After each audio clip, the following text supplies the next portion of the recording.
Good evening. I now would like to call the Planning and Development Committee to order of Monday, April 24th, 2023. And Ms. Fax, if you could call roll.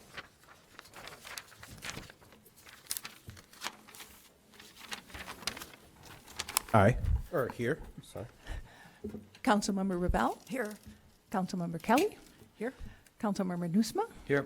Councilmember Wynn?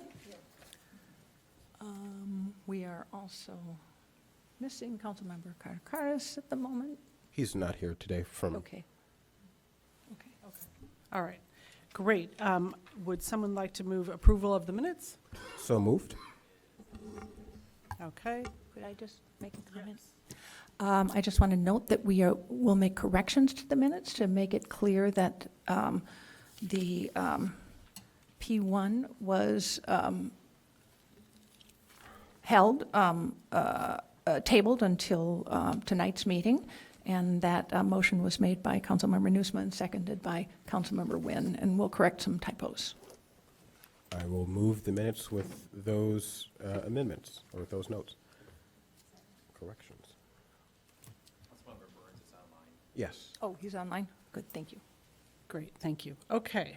With that, I think we'll move to We public have to comment. vote on that. I'm sorry. Let's vote on that. All in favor? Minutes? Aye. Aye. No opposed? Okay, minutes pass. We'll now move to public comment in person. First up, we have Michael Brooming.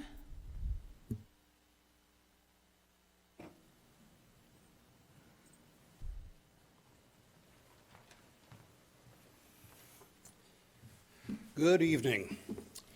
I understand that the committee is scheduled to approve the Evanston Historic Preservation Plan entitled Preserve 2040 this evening. I and others representing an organization called Evanstonians for Responsible Preservation urge you not to do so.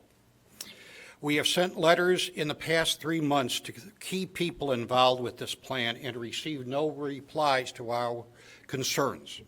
When we discovered the City of Evanston's Preservation Commission had published a long-range plan entitled Preserve 2040, we read it carefully.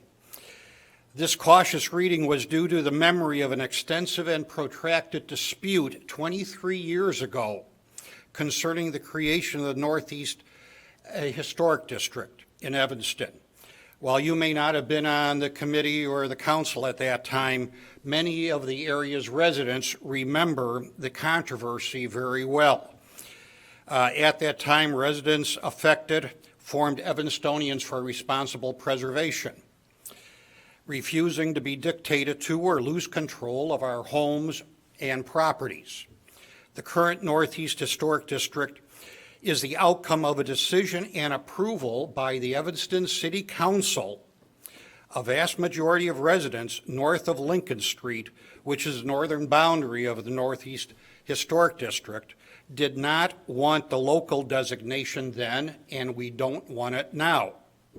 City Council made an agreement with residents that the area north of Lincoln would not be in the local historic district. However, Preserve 2040 has actions that are clearly opposed to this agreement. Now, I can go into the specific sections if you want, but to save time, unless you want me to delineate these. The dispute occupied the time, efforts, and personnel of Evanston City Council, departments, and citizens for 2 years. It was extensively covered in the media, and it occupied your time and other personnel time. If Preservation Commission pursues its course of action on Preserve 2040 with these areas noted, there will be a strong response from the residents reaffirming the agreement made 23 years ago with the people living there. Thank you. If you could start to wind up, please. Okay. We request that sections of the Preserve 2040 plan, about the Northeast Historic District be removed from the plan. Okay, and the agreement with the City Council honored. Thank you. Okay, next we have Dan Ziegler.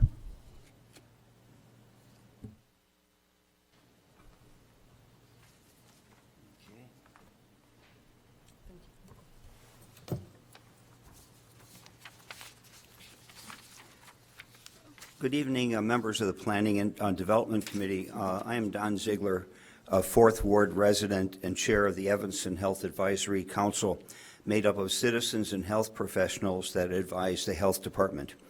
In past comments to the Health and Human Services Committee, the Land Use Commission, I and others shared positions of the CDC, American Heart Association, Respiratory Health, and American Psychiatric Associations that it would be totally unwise to establish cannabis consumption lounges in Evanston. The Land Use Commission unanimously recommended denial of the proposal as it is not consistent with the goals, objectives, and policies of the Comprehensive General Plan, and that the request may have an adverse effect on the value of adjacent properties. But proponents don't see problems. No concerns about secondhand smoke, since customers will voluntarily go to a well-ventilated lounge, and employees, of course, have a choice to work there. But according to CDC and HVAC experts, at present, the only means of effectively eliminating health risk associated with indoor exposure is to ban smoking activity. But what about public safety? Likely, most customers will drive to the lounges. The National Highway Traffic Safety Administration considers driving after using marijuana as socially unacceptable as driving drunk. According to the AAA, simply put, if you consume cannabis, don't drive. If you plan to drive, don't consume cannabis. However, lounges also have gram shop liability. According to a preeminent defense litigation firm, on-site cannabis consumption lounges have an uncertain risk environment and will need to enforce a reasonable per customer consumption limit, post warnings about potential impairment, possible partnerships with ride-sharing services, and even obtaining agreement from consumers to refrain from driving if they buy or use cannabis. Even the cannabis industry itself claims that evaluating and preventing overconsumption and intoxication will be particularly difficult. So please follow the advice of public health, legal, traffic safety experts, and the Land Use Commission. Our own health department states that approving cannabis lounges goes contrary to the long-fought endeavors to establish a Citizen Clean Air Act and numerous public health measures regarding clean indoor air and well-being. So please vote no. And if you have a financial interest, please recuse yourself from voting. Thank you. Next, Kelly Nichols.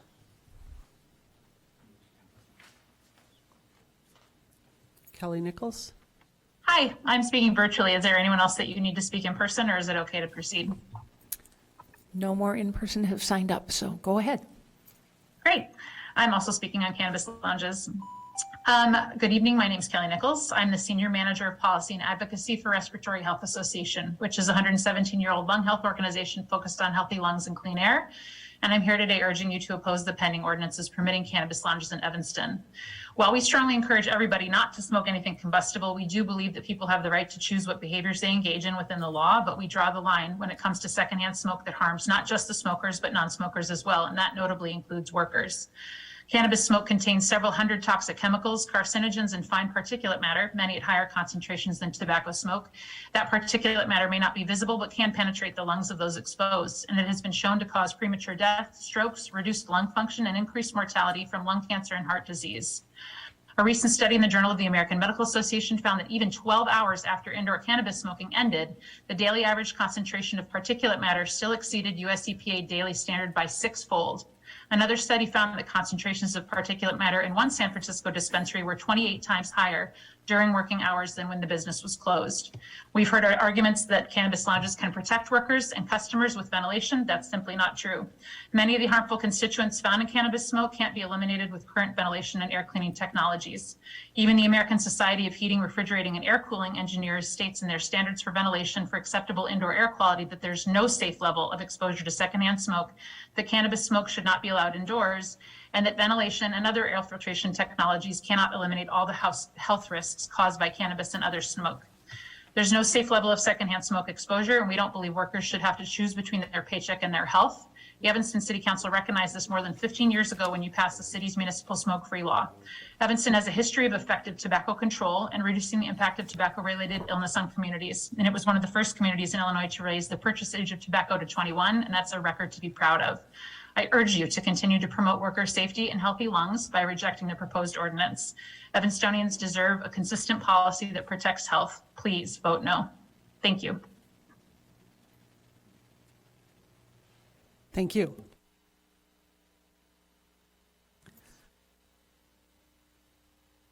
We have one more person who signed up, P.L. Berger Sr., but is signed up for ward map redistricting, which will be discussed at council, so. No? Not at council? Not on the agenda. Okay. Well, do we want to have that person able to speak? What is the name? P.L. Berger Sr.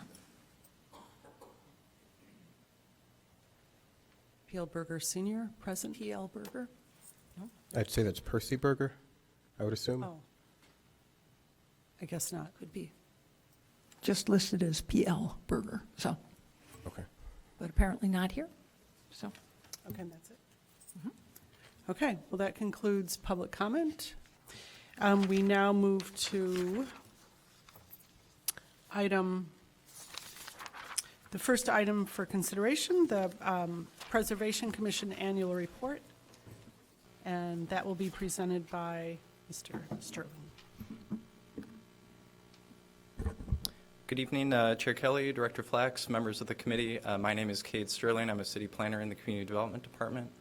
I'm joined with me today, Dr. Sarah M. Dreller. She's the chair of the Preservation Commission, an architectural historian, and also a local landmark owner. I really appreciate the opportunity this evening to present the 2022 annual report of the commission. I'm also very thankful that everyone was able to read and digest the much more comprehensive version that was in the packet, and I'll try to keep my remarks concise this evening.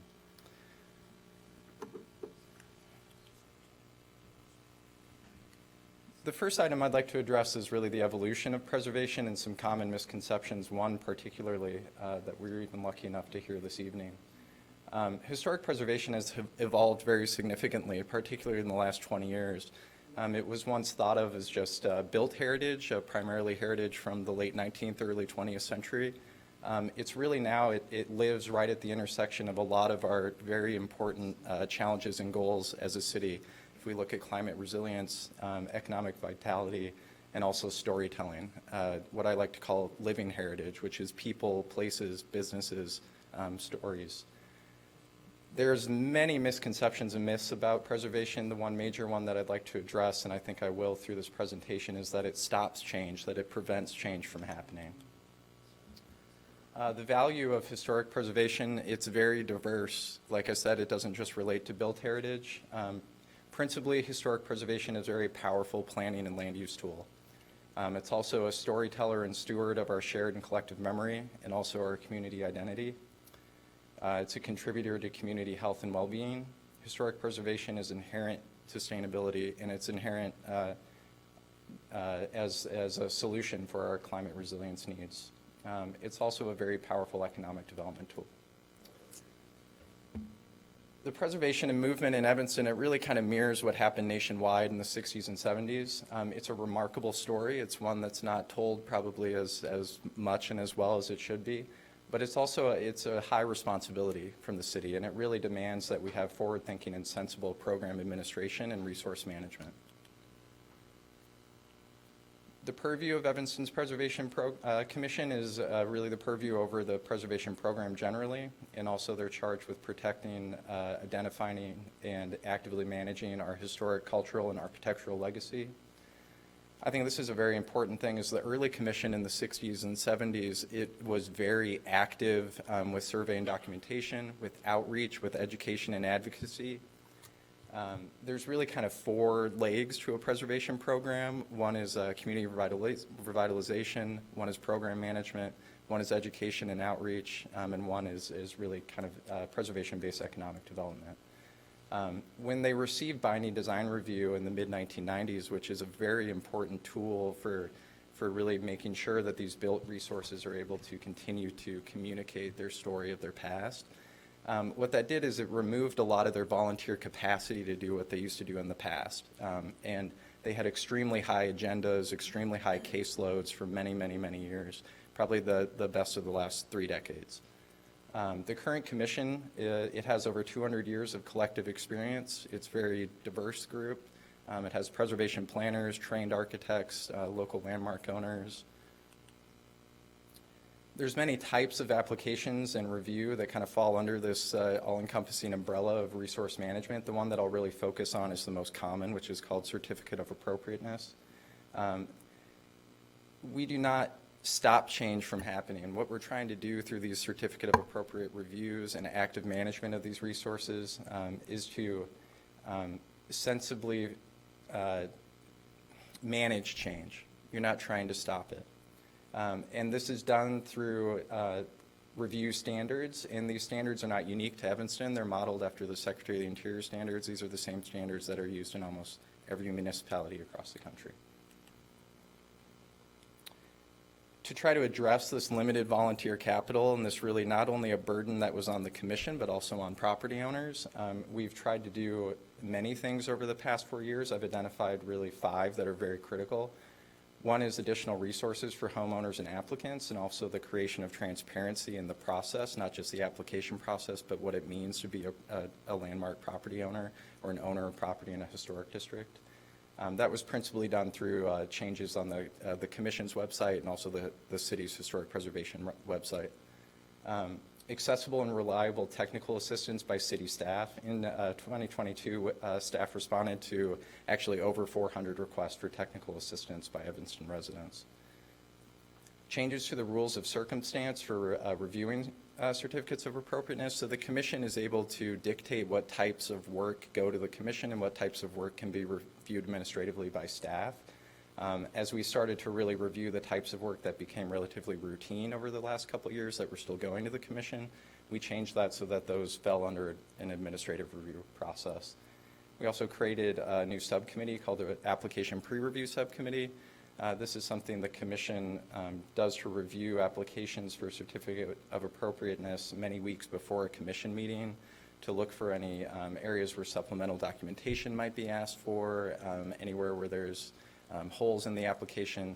We're really trying to create efficiency with the review process and make sure that more cases are acted on at one meeting instead of continued to multiple meetings over and over again.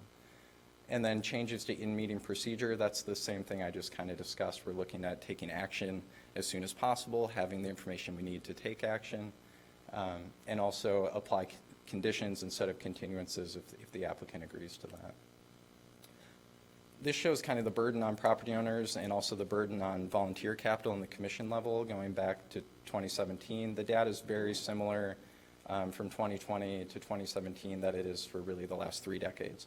So you see a substantial number of reviews, routinely at or near or over 100 reviews by the commission. And then after these changes were put in place, you'll see in 2021 and 2022 that drops not only significantly in the number of cases that are going before the commission, but the number of continuances that are happening. So that's a significant reduction from in 2017, 107 reviews, down to 33 in 2022. Also, you'll see the percentage of cases that are acted on in one meeting increase from where it was previously about half, or in some cases a third, to now it's very close to 90% of cases are heard and acted on in one meeting. And it's not letting me change this. There we And this just demonstrates what I'm talking about just for 2022. So 88% of all preservation cases were reviewed administratively. 11% went to the commission.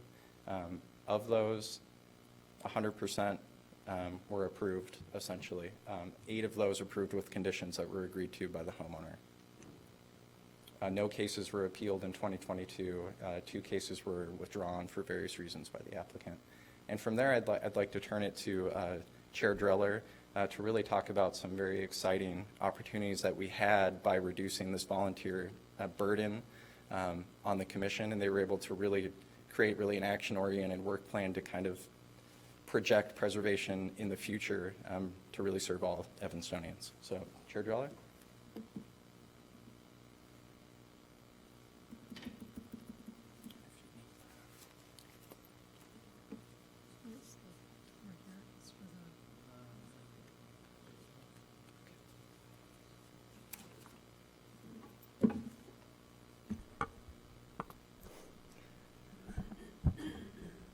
Thank you for the opportunity to speak to you this evening.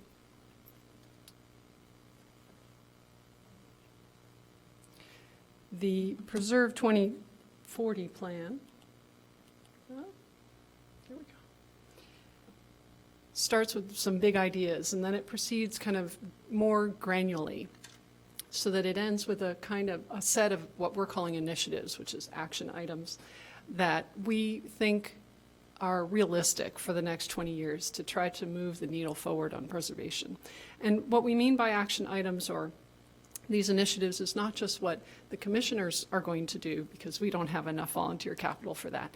We're talking about just sort of generally what we think could be done in Evanston to try to achieve some big goals by the commissioners, the city, our local, regional, and state partners, anyone that has some engagement with preservation.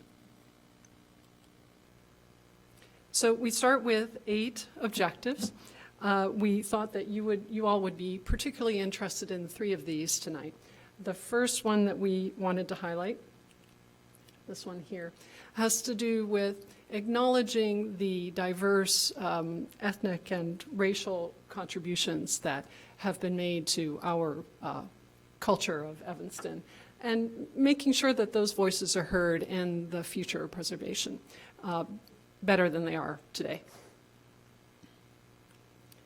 Number 5 is to try to align the future of preservation in with Evanston, with what the city has been doing on a couple of key areas: climate resilience, affordable housing, and economic development in particular. And then we just kind of highlighted this one just to make sure that we publicly affirm that this is an action-oriented plan. This is not intended as a set of big ideas and we're going to just flow it out for people to get excited about and cross our fingers like hopefully somebody will do something. We intend to actually make this happen. So the vision statement has a lot of words in it, and you all can look at it at your leisure at some point. I just wanted to highlight engaging diverse group of residents, local stakeholders, and policymakers, and also here preservation as an economic development tool. So there are a few, more than a few, there are a variety of initiatives throughout the 2040 plan that we hope are going to help the commission be a little bit more engaged, dynamic, facilitate conversation. And one of them is these 3, 2.10, 2.11, and 2.12 have to do with creating a structure, an organized structure to facilitate conversation with our partners and also collaboration. 2.11 is to be here on a regular basis to talk to you all and to update you on what we've been doing, and to be very honest, to hopefully be a resource for you all if you end up having questions about preservation. And then 2.12, for me in particular, is an important goal to try to actively recruit more commissioners that reflect the diverse demographics here in Evanston. We have 2 open spots right now. We will have 2 in a couple months from now. So we are ready and looking forward to having more life experiences as part of the conversation. Are we going to go forward? Oh. Okay. All right. So, and then what we thought we would do just very quickly to sort of round this out is to give you a sense of some of the other initiatives. And what we realized is that the council, the draft goals that you all have been talking about at City Council kind of aligned quite well with some of the initiatives that we have in 2040. So we thought we would just very, very quickly to show you some of those. So for the housing draft goal that you all have been talking about, we have in the 2040 plan what is called a neighborhood conservation district, and I don't have a lot of time to go into what that is, but you're welcome to ask us questions about that. But that is a it comes up in a couple of different of the initiatives in the 2040 plan, and we hope that that can be a tool to help further City Council goals. Okay. Climate action and resilience. There are a number of things here. One of the things that I wanted to highlight is that first one, 3.6, the deconstruction ordinance. This is a topic that comes up at every meeting, climate resilience. And deconstruction is an idea that is being pushed forward throughout the country by some progressive cities. And we believe that Evanston has the capacity to be a leader in this particular conversation. So this is a big thing for us. So we can talk about deconstruction if you're interested. Economic development, there's lots of initiatives. Economic development and preservation go pretty well together. I wanted to highlight 2.8, which is the legacy business program, which is already under development, as you all know. 3.1, some loan ideas. And 3.5 here at the bottom, a Heritage Tourism Advisory Group we had an idea for. Some of these things are definitely, we're hoping some partners can come step forward and help us with this. For the finance one, we wanted to highlight this idea that we've been thinking about, some permit fee waivers, to make preservation best practices more realistic for homeowners. And also, I was excited about this Century Home program to make it more visible to the public that there are so many homes that are over 100 years old. And then finally, public health. This actually covers a fair number that I've already talked about, but I wanted to highlight 3.10 towards the bottom, a heritage tree ordinance idea that we were hoping to get to, and 1.5, which is a cultural landscape survey. So we're going to take questions? Yeah. Should I put it back on one of the other pages? We'll just leave it here. Great, Thank thank you so much. This is very exciting. Thank you for all your hard work on this, on the 2040, Preserve 2040. Questions from nobody? Well, no questions? I think it's very exciting. I think everything that you spoke to, I'm very excited about. I especially love the Neighborhood Conservation Initiative. I think that will, it's very exciting to really, that outreach, to have conversations throughout the community. I think we'll do a lot to strengthen our neighborhoods, to strengthen our community throughout Evanston, and help build our, deepen our sense of identity and the wonderful aspects of Evanston. Yeah. Oh, thank you. I'm sorry. Councilmember Revelle. All right, thank you. Well, I did want to say this is an amazing report, just so much detail and so much careful thought. It's comprehensive. It's really impressive. It's, I'm glad it envisions a lot of years to get it all done, because it's a really huge job, both for the commission and there's a lot that's being expected of the city here. So in terms, I guess, of staff, but also in budgetary expectations as well. So obviously, we have to have a lot of continued conversation as we talk about implementing it. I wanted to just mention a couple of parts that I really appreciated. One was your, I think it's policy 4.1, to create new educational tools to help residents appreciate the rich architectural heritage. And the other times you talked in the plan about providing resources for homeowners, landmark owners, to help them understand, how to approach the commission if they need to make changes and things like that. I guess my question though is, I notice you talking about the Oakton district, and that's currently, I guess, a national district, and your idea is to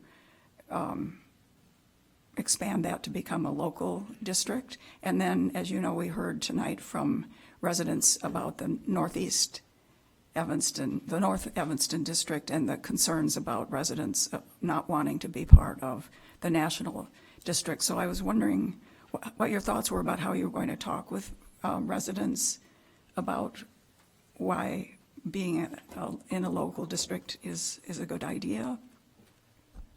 Be happy to address, and I'll address them one at a time, even though they are somewhat interconnected.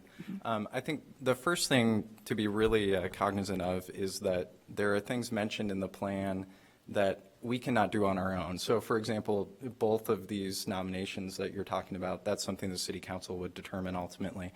The first, I'll address the Oakton one because I think it's relatively unique as far as our historic districts go, because it has much more of what I call vernacular resources in it. These vernacular resources are very unique to that neighborhood. They're very lovely. They're very important to that community's identity and that neighborhood's identity. Vernacular resources are also very susceptible to change and improper change and alterations. We actually receive many requests by residents in the Oakton district asking why things are happening. Why are these inappropriate changes happening to this home down the block? Why did this second story, how did that get approved? And the answer is that we have no control. It's a federal district only. We offer technical assistance to those residents if they ask for it, but we have no control over the changes that are made. So I think that there is some interest in that neighborhood already in having more control over what happens, but certainly there would have to be a lot of outreach and education. I think also something we talked about is a conservation district, which, to put it in a very simple way, it's kind of a preservation light. It's also preservation that the neighborhood dictates, not what the city dictates necessarily. So there might be certain alterations that neighborhood thinks are inappropriate that could be managed, where other things that would be currently actively managed under our ordinance wouldn't be. So there is some flexibility in that. As far as the Northeast Historic District, there are two specific initiatives within that I think were referenced. One is to resurvey that district. Preservation best practices is really to resurvey a district about every 10 years. That district has not been resurveyed since its creation. Also, best practice is to resurvey the entire federal district, not just the local district. And that's really to get a baseline understanding for what kind of alterations are happening, what kind of impact to the structure's integrity is happening, whether there are changes to structures that were previously listed as contributing that now are non-contributing resources. And then the second initiative is to advocate for, and I think that's a very key term, is that we are saying that we would like to advocate for that to be a local district if that survey comes back and shows that there has been a lot of improper change to that district and a degradation of character and integrity. That specific initiative is also listed in the 10 to 20 year mark. So that is a very low priority, very projecting into the future. So I hope that answered your questions. It does, and I guess I would in 23 years, a number of residents' views might have changed, but I wouldn't want to pretend that we should, move ahead with expanding the district without lots of conversation with the community to see what their thoughts are. Absolutely. Thank you. Councilmember Nusma? Oh, Thank you. I was just going to note, you mentioned Initiative 4.1, the education one. And I just wanted to note, 2 months ago now, we changed the rules and procedures for the Preservation Commission to add 2 committees. And one of them is an education committee to address that particular initiative. So that was high on the agenda for us. That was high priority. And while I'm talking about what we did a couple months ago to create committees, the other committee was the Diversity, Equity, and Inclusion Committee. And the first order of business for that is what I was just talking about a few minutes ago with recruiting new commissioners. Thank you. All right, thank you. Yeah, I will reiterate what folks have already said. Quite an impressive plan, and if I'm understanding correctly, this did not cost us anything other than staff time? Just staff time, Councilmember, yeah. Just staff time. So there was a lot of volunteer labor that went into this, so. There was certainly a lot of volunteers on the commission, but we also had a lot of volunteers from partner organizations and also residents that participated. Okay, because this strikes me as the kind of plan that if you were going to pay for it, would probably have a 6-figure price tag attached to it. It was long meetings. Yeah, so thank you for doing all that work for free. We appreciate it. Please continue to work for free indefinitely. Historical preservation is not I don't have a background in this, so I just have what are probably some basic questions, but can you define the word vernacular? And I'm not familiar with the word in the context that it's being used tonight. If we're talking about Latin Mass, I know what you're talking about. So I think because I'm a historian, you asked me to step in, talking about working for free. No, vernacular is a term that's with a lowercase v, so it's not a style. It's in fact sort of the opposite of high style. So you would have Gothic, or you would have classical, or you would have, the modern with a capital M. And then you have vernacular, which is sort of the everyday buildings that are truly the vast majority of the landscape. So everything that's not special. I think it's quite the opposite, actually. It's associated with everyday people. And what has happened over the years, and recently what we're beginning to realize is that the vernacular landscape is as special as the high style. All right. Thank you. That helps me understand. I appreciate it. I suspected that was the case, but nice to have that confirmed. And another probably fundamental question regarding local historic districts as opposed to federal, what's the hierarchy there? Which is This is a great one. I could have listed probably 20 misconceptions and myths about preservation. The misconception is that a federal designation is the top tier, that you can't do anything without going to the State Historic Preservation Office. It's really quite the opposite. Unless you're accessing federal funds for the action that is threatening that resource, there's no review at all. So the control, that review process, managing change, that comes at the local level. That's what a local ordinance is. So there's actually more control at a local level than a federal level.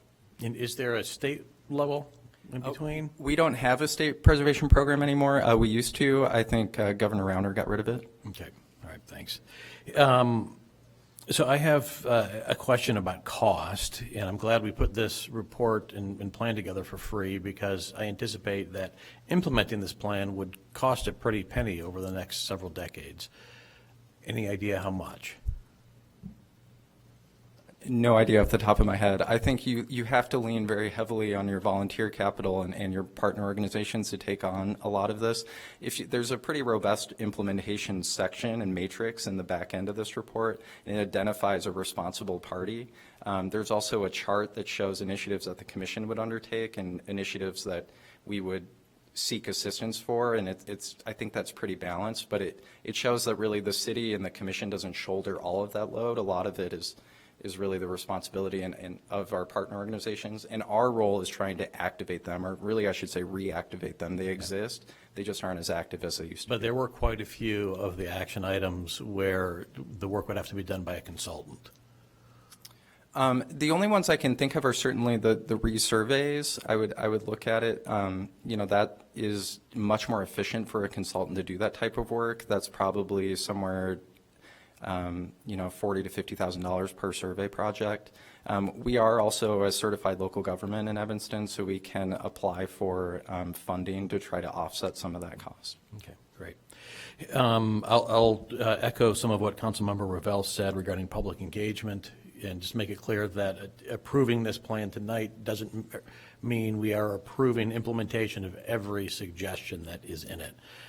We really just be committing ourselves to a process to consider this stuff, and I certainly wouldn't want to impose a historic district on anybody who doesn't currently have one without robust public engagement leading up to an eventual vote. And I appreciate your acknowledgement of our climate action goals, and I like everything that you've said. I also want to make sure we are allowing ourselves enough flexibility for historical properties to adopt the latest energy efficiency technology and renewable energy technology too. So that means windows and solar panels and a lot more. Yeah, and specifically, we do get a lot of requests for solar installations. This is an area where the commission, I believe, in 2020 created a set of very specific guidelines that were adopted to allow solar installations to be approved administratively. I think the vast majority are approved just under the normal permitting process now. Right. Yeah, and I know that there was one particular solar project that kind of precipitated a conversation, and the commission did some homework and got together with the Utilities Commission, and there was some kind of education that led to this process. So I'd like to see that kind of flexibility moving forward, especially when it comes to climate action. So I was going to say that the preservation is preserving a building is recycling, so that in itself is contributing to climate resilience. Thank you. That's all I have. Okay. No other questions or comments? I think we're finished with public comment, so thank you very, very much for the nice presentation and all your hard work on the Preserve 2040 plan. Okay, so we will now take roll. I guess Action is to accept and place on file. And did we actually have a motion to that? is there a If we did not have a motion, I will move item P1, Preservation Commission Annual Report. I will second that motion to accept Motion to and place accept and on place on file. file. Thank you, yes. okay, all in favor? Aye. Aye. No objections? Okay, that passes. Thank you. Okay, let's see. Would somebody like to move item P3? Madam Chair, I will move item P3, ordinance 33-0-23, special use for an apartment hotel in the R6 district at 1555 Oak Avenue, which is the museum residences on Oak, formerly known as the King Home. And I believe the applicant is here to make a short presentation. Second, and I believe that's item P2. P2, yeah. Is that what I said? No, count, the chair said P3. P2. P2, pardon me.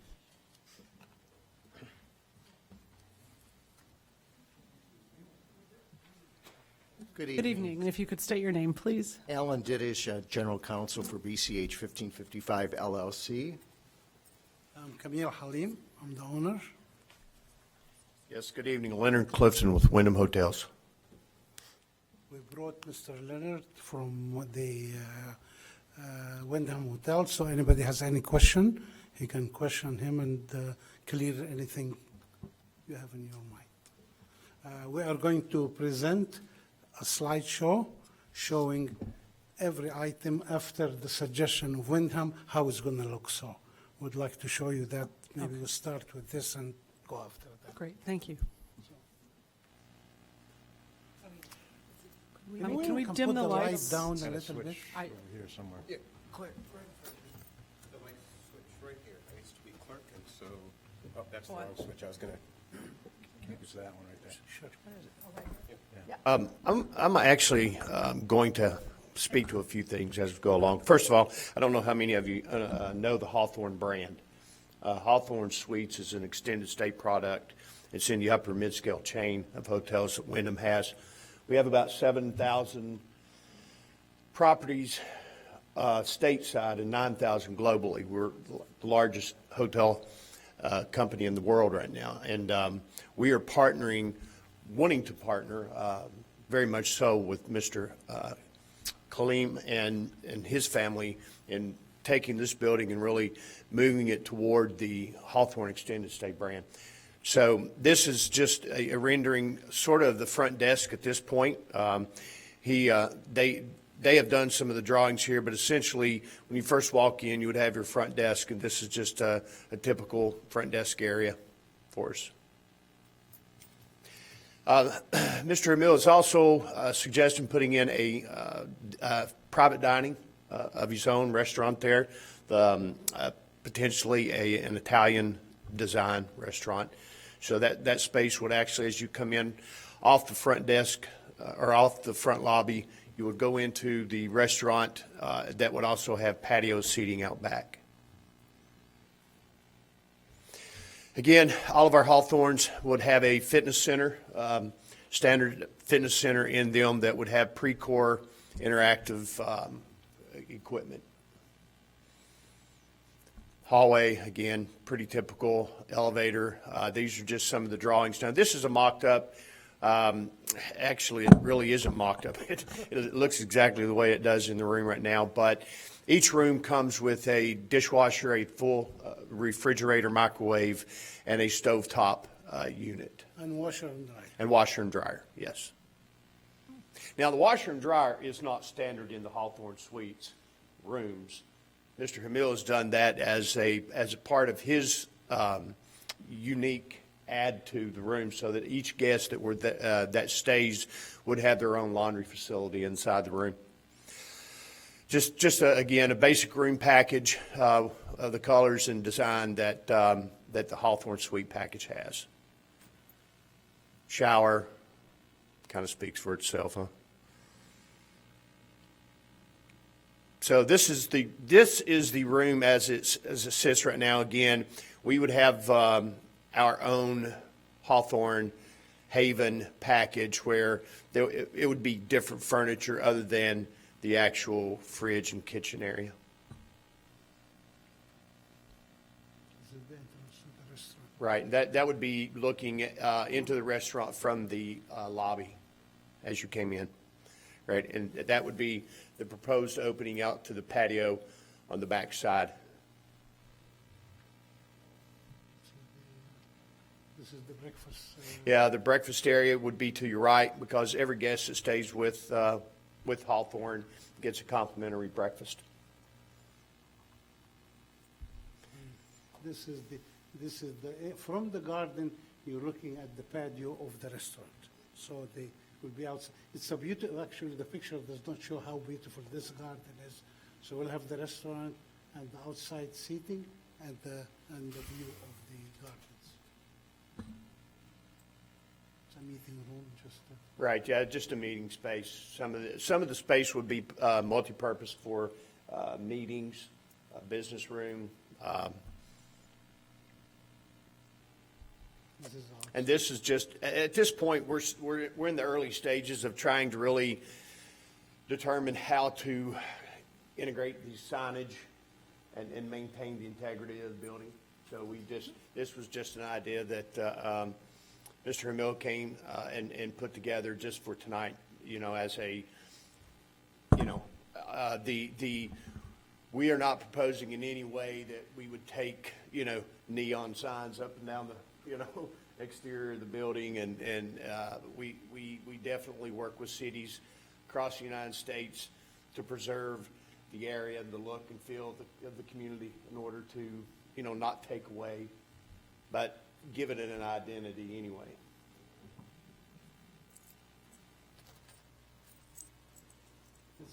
Yeah, so just to speak to, again, a little bit about Wyndham, we have, there's Hawthorns, there are actually 72 right now, and there's actually now 6 in Illinois. So we are growing. We have a lot of the brand is going to what is considered a dual brand, La Quinta Hawthorne. So you're seeing a lot of those built from ground up today.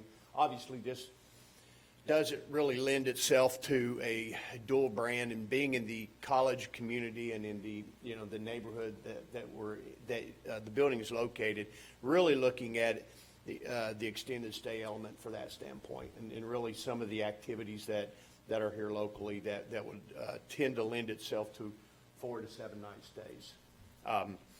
Again, we're really excited to work with Mr. Hamel. We go through a very intense process, really. I've been working with him now for about a little over 4 months now, trying to really make sure that make sure that we are proposing the right product as well as to the right individual. And without a doubt, he is well qualified to absolutely do this product for us anyway. We have a system in place that probably 50% of our hotels, over 50% really, on a national level, are single independent owners. And and the typical size of those hotels are anywhere from probably 60 to 85 rooms, which is right in the wheelhouse that we typically work with individuals who have never had a hotel in their life, right? I mean, it's designed to be a model that you can adopt and run fairly simple.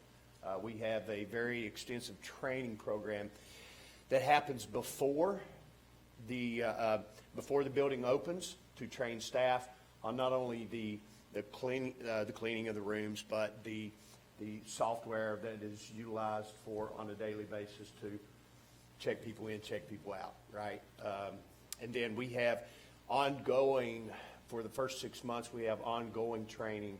We have a remote salesperson that works with the property on a weekly basis, daily basis, really. And that is required for 6 months when they first open, as well as a remote salesperson. So they actually get 2 dedicated people. And then we have a director of operations that actually lives in the Chicago area, which is very fortunate because not everybody else in Illinois gets that much possibility of him popping in anytime. But we have a continued support, and we're one of the only brands out there, Wyndham, that has a dedicated person for each property that they can actually get help and support with. And I know I've gone on probably too much, but I wanted to kind of paint the picture of really where that stands. I'd like to say one thing, and then you can ask Leonard any question you want. I just want to clear from our last meeting. Long term, I think we had the discussion about 25% transit, and there was some concern that it's going to be all transit. Extended stay, this hotel is mainly going to be serving the university. Mainly and we're going to have overnight, we're going to have a weekly, people stay weekly, we have people to stay 3 months, some professor coming here, but we don't want to say, you see the hotel business, the most important thing is the occupancy. You have to keep high occupancy or you can't pay your bills. So we don't know, one day, maybe in winter, we're going to have more transit daily than people for a month or 2 or a week or 2 weeks in summer. So we're going to be flexible all the year, but it is not a hotel you go there, book for a day. This extended stay, and people can come, they can stay for a day, they can stay for a week, for a month. I just want to clear this with everybody. Leonard, if anybody have question for him, he's the. Okay, thank you very much. Okay.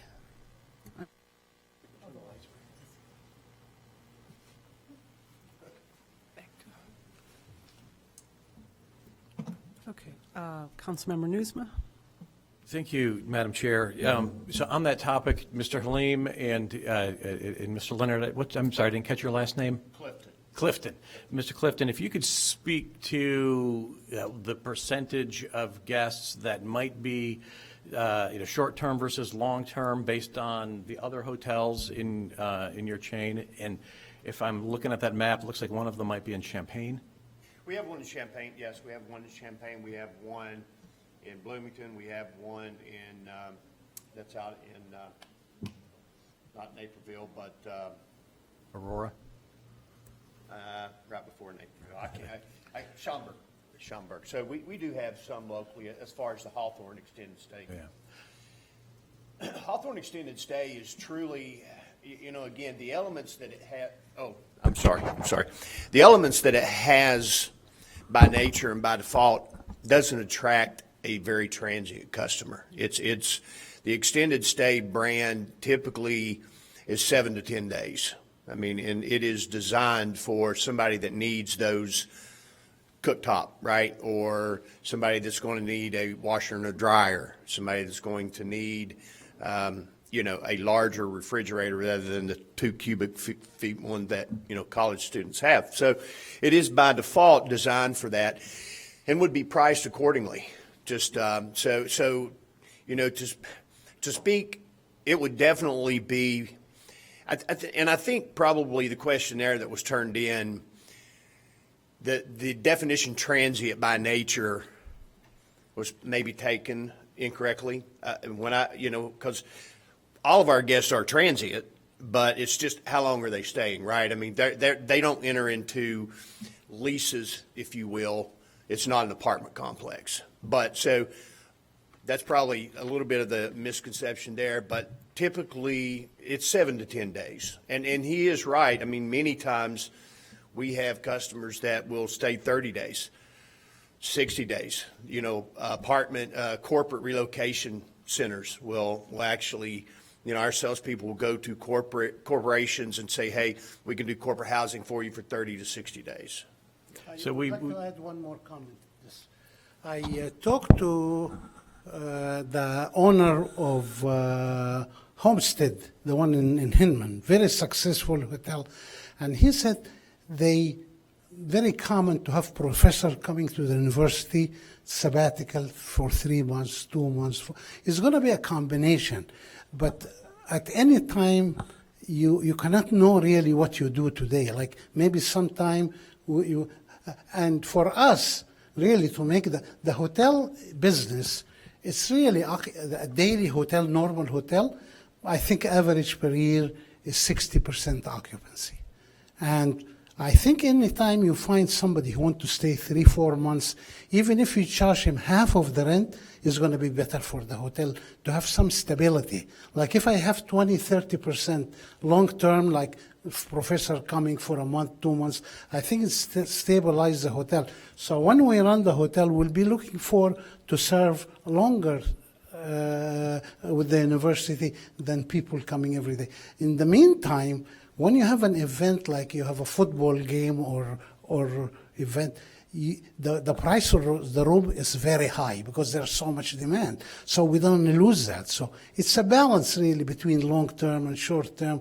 You have to look at the schedule for the whole year for the university or the corporation here and arrange it. But I just want to assure everybody this is not a daily hotel. Everything is there. Okay. So it would be appropriate to think of this as an extended stay hotel, apartment hotel. That's it's Right. actually in its name. That's It's how it's designed. Hawthorne So- Suites Extended Stay. So average stay might be 7 to 10 days, some longer, some shorter, but average stay 7 to 10 days. But in any case, it is a hotel, qualifying as an apartment hotel because our code leaves that you're open to use that definition as it exists. And we used to have a hotel across the street, but let's acknowledge that this is an R6 residential district, and hotels are not an allowable use, not allowed at all in a residential district. We used to have one across the street. It qualified not as a hotel, but as a rooming house. So as the Fourth Ward Council member, I'm not necessarily opposed to having a hotel here, but I don't want to commit to that before we have some more neighborhood impact, or before we have some more neighborhood engagement. And so I thank you for agreeing to meet with the neighborhood Saturday afternoon, 5 o'clock at the King Home itself.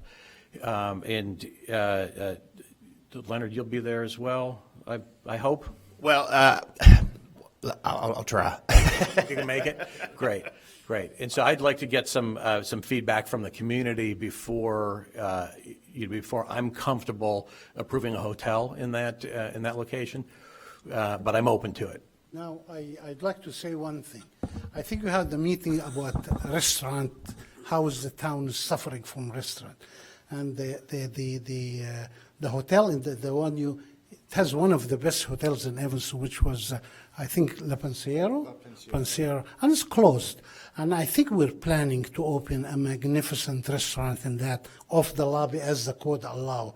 It's going to be beautiful, it's going to be big, it's going to have the outdoor garden. So I think we are going to do something very nice in this town. I want everybody to agree. But I want really all of you to take from and we can discuss this from the ordinance you have, that we have to have a third party company to manage it. We cannot live with that.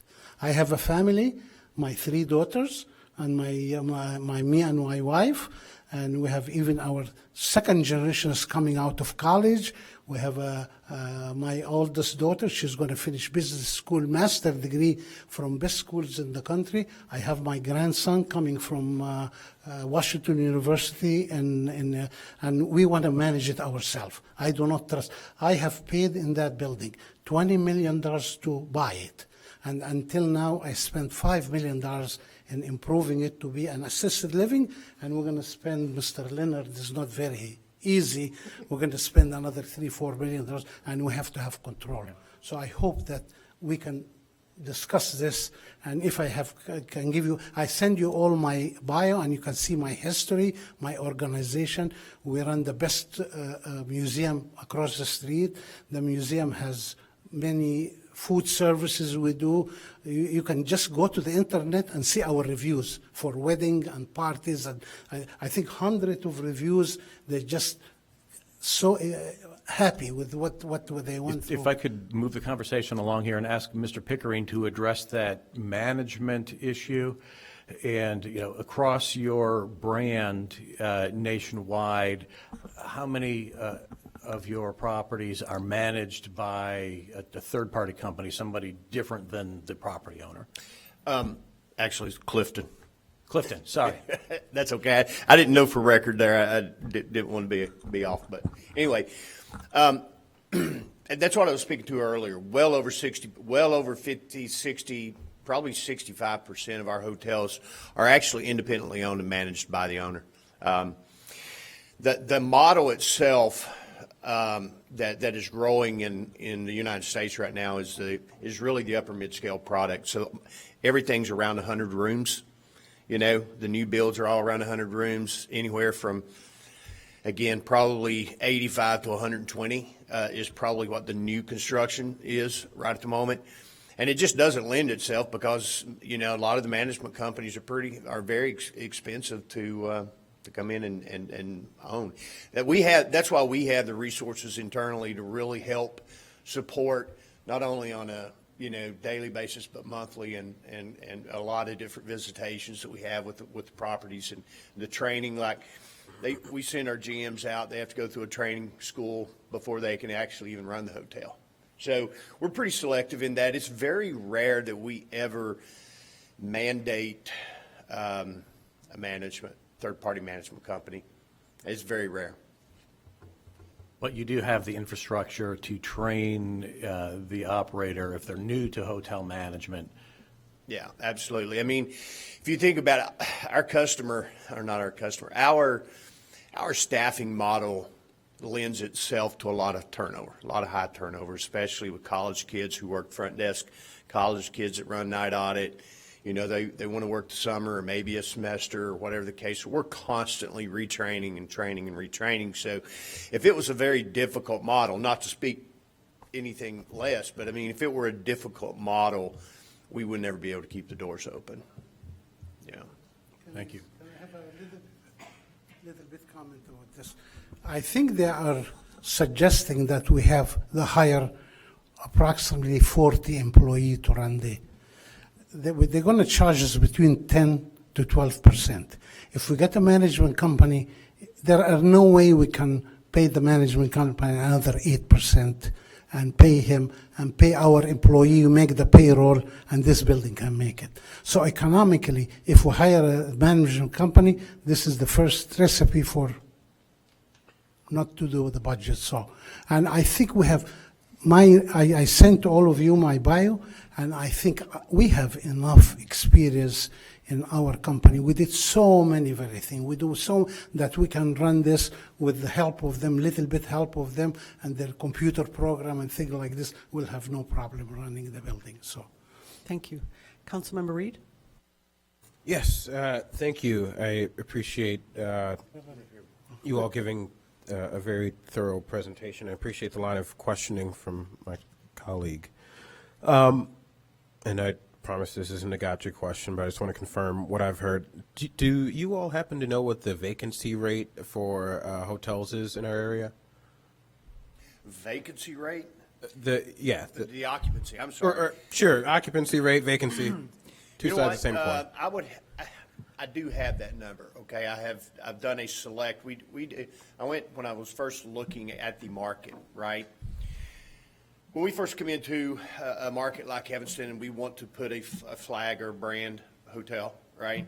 The first thing we do is we'll do a select set of hotels that are relatively speaking within the same class, right? Upper mid-scale. And we usually take a sample size of about 5 or 6 hotels. Those sample sizes, because we feel that we should be able to get our fair share of that pie. So we look at a slice of that to see how they are running. And typically, unless it's over 60%, we're not even going to suggest to go into the market, right? Because it's just, there's not a lot of room. You all of a sudden you have way too much supply and the demand just can't keep up with it. I can tell you specifically, and he can have that number for you on Saturday, but I don't want to misspeak, and I do know I'm pretty sure it's in the 60s. Yeah, I will not be at that meeting. I am not the Fourth Ward Council member. And I appreciate Jonathan taking the time for that. So so your number is at least 60%. Are there is that an industry standard? Is that Wyndham standard? It's just a good bit. Yeah, I mean, it's just a guide, right? I mean, it's more than anything, it's just a guideline. Because what happens in a situation like this, we'll take those, what we would anticipate revenues, projected revenues, right?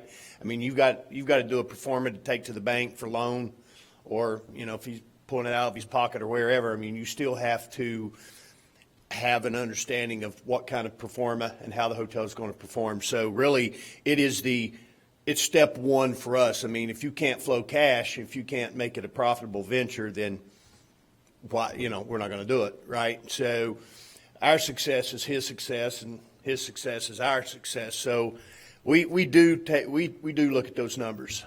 Okay. but I have one Sure. comment about this.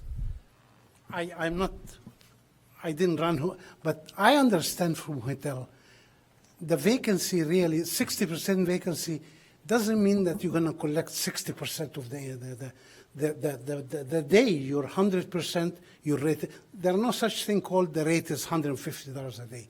In Evanston, during the very busy day, you can. I had a group came from Egypt in a convention here, and we have to pay $450 a night in the Holiday Inn because the town was booked. Like someday, and you got much higher fee in these days. So the 60% is not like an apartment building. You cannot run an apartment building for 60. But you design your hotel rate that the more occupied, the more money you get. So it could be 60% in a hotel, maybe like 95% in a regular apartment building. I just want to say this. Yeah, thank you. So well, I'm going to end that line of questioning because I didn't get a definite answer, and that's okay for now. And I've heard that it potentially is 80%, but I don't know for certain, and I have not verified that. So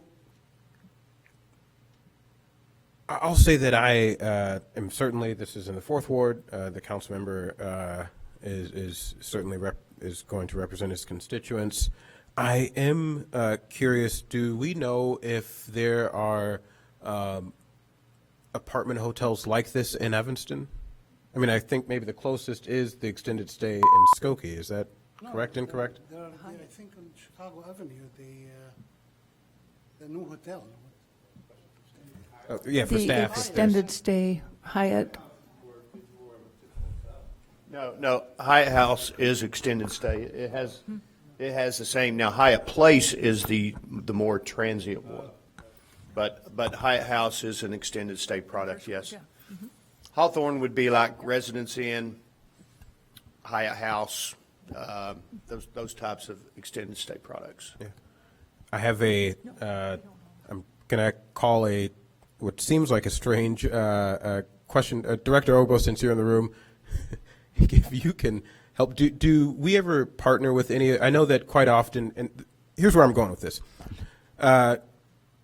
Too often in our community, we have families who, there's a fire or some other emergency that happens, and we need to put people in housing sometimes for a long time.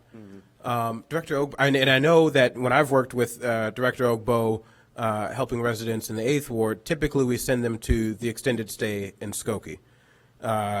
Is that because we don't have strong partnerships with some of the extended stay housing options here in Evanston, or is that just a more affordable option in Skokie?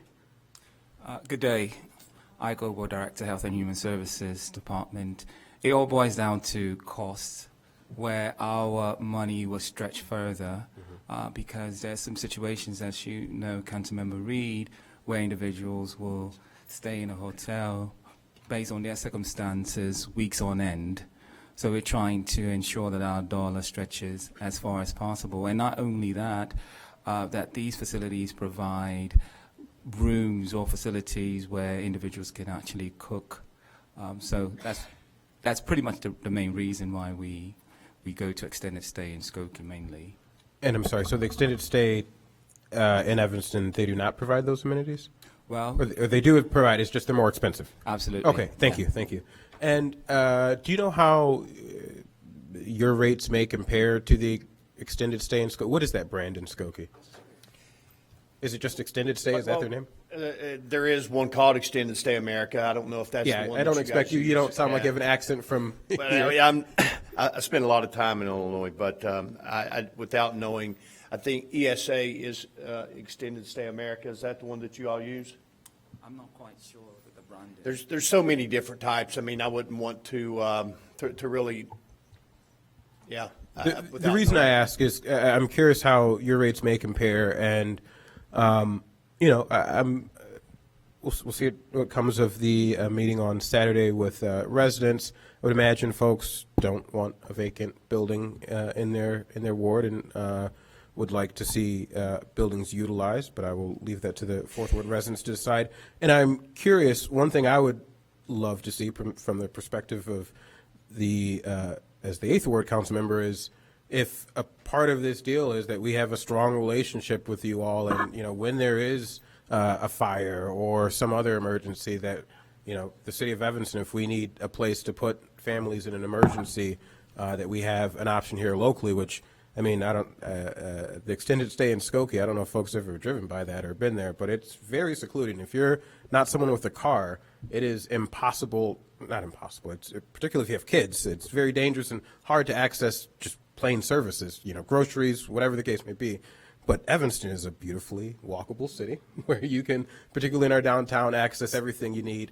And so I we'll get there when we get there, but I just would like to throw that plug in that if we get to the point where we're approving this, I would love to see a strong partnership between the city and you. Well, Councilman Reed, to speak to that, there are there are several different types of. You were asking about the rate and how rate compares.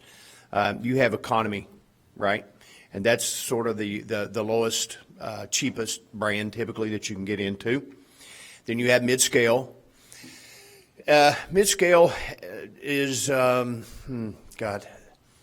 I'll not throw anybody into a bucket at this point, but then you have upper mid-scale, and that's where Hawthorne is, right? So you have economy, you have mid-scale, then you have upper mid-scale, and then you go to what's considered full service, and then you have luxury, right? And then there's those categories that are resorts and things of that nature. So the upper mid-scale is typically going to be priced above the median, right? So, I mean, literally, they're not going to be, and you are priced based on your amenities that you offer and your product. To speak to that,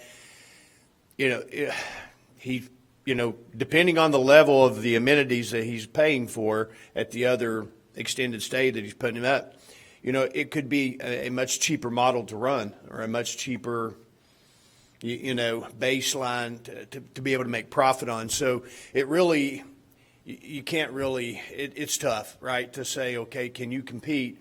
Well, he's not going to be able to compete at an economy with the investment that he's going into.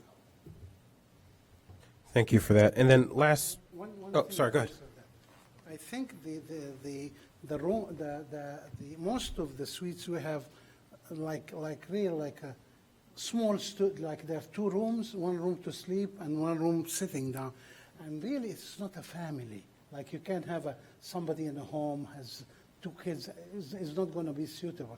If somebody's single, maybe he can, or a couple, maybe they can go there.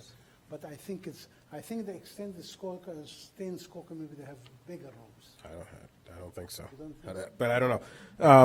Okay, well, I appreciate that. And last here, I received a text from staff, and this is citing CoStar, which I believe is one of the aggregators of information regarding occupancy of hotels and housing units.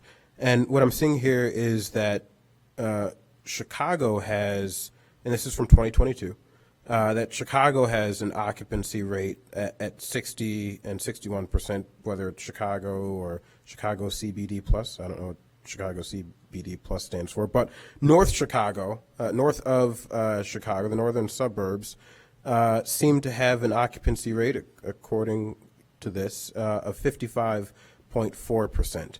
And so that seems to be a bit below what your estimates are. And if that, in fact, was the case, would that change your calculations here? No, I think we are going to have, we do always the best. Our structure is going to be, our hotel is going to be the best. And I hope we can expand this hotel from being only to Evanston and get people from Chicago. Like we have the museum across the street. We have a lot of people come from France and England. We already have agreement, maybe 2 conferences to be done in the museum. So the museum next to the hotel, I think we're going to get a lot of international customers, and I think and I believe that we will get people that they instead of going to Chicago, they're going to come to our hotel. That's what I think, because we always do the best. If you go to our museum, you're going to see that's the best museum in the world, and we expect this hotel to be very, very nice. Like no hotel in Evanston is going to compete with us. We'll be better than every one of them. Setup, construction, services, we're going to be in the top. So. I've never stayed in a hotel in Evanston. If that's true, I'll come stay at yours. Okay, well, that I appreciate your candor there and the answers that you provided. Certainly looking forward to hearing Councilmember Nusma give us feedback on what the community says, and looking forward. I presume, I don't want to jump ahead here, but I presume we're going to. I will be making a motion to hold this until our May 8th meeting, but if anybody else on the committee would like to weigh in here, I'll hold on a minute. When is the meeting again for the community? This Saturday, 5 p.m. at the property itself. Thank you for making that available. Can I ask you when the issue of the management is going to be discussed? Is it going to be today or next meeting? We've discussed it now, and so I will make a motion to hold this application at the committee level. It'll come back to us on May 8th, and so I think you can anticipate some additional discussion on that issue on May 8th. That's all I want to do again. Yeah. Okay, so I will make that motion to hold this in committee until May 8th. Point of order, table. Okay, I'm sorry? Table until May 8th. Okay, so it's Thank been you. tabled until May 8th and seconded by Councilmember Nguyen. All in favor? Aye. Aye. Okay, no objections. Okay, so Thank you we'll very see May. Just out of curiosity, since that will be the third time, can we expect action at that meeting, up or down, so we know how to proceed? Can we have some sort of I a would expect so, commitment? yes. Okay, I'm gonna- thank you. Fingers crossed. Thank you. Will you commit to that? Next meeting, we'll get this done. Thank you very much. Thank you. Okay, next item. Would somebody like to move item P3? I will move item P3, ordinance 41023, amending Title 4, Building Regulations of the City Code, striking Chapter 14, Design and Project Review. Okay, it's been moved and seconded. Ms. Williams, thank you.